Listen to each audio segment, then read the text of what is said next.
ফরাসি লেখক মার্সেল প্রুস্ট বলেছেন, নতুন ল্যান্ডস্কেপ তৈরি করার প্রয়োজন নেই, বরং দরকার দৃষ্টিভঙ্গি বদলানোর।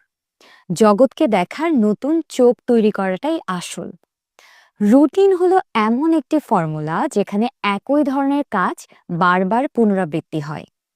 এতে আনন্দ কিংবা উত্তেজনা অনেক সময় হারিয়ে যায়।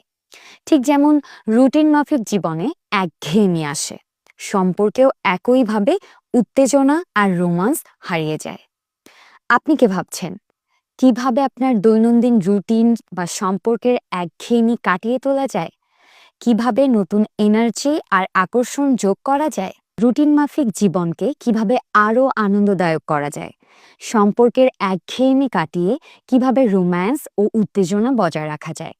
ছোট ছোট পরিবর্তনের মাধ্যমে সম্পর্ককে নতুনভাবে উপভোগ করা যায়।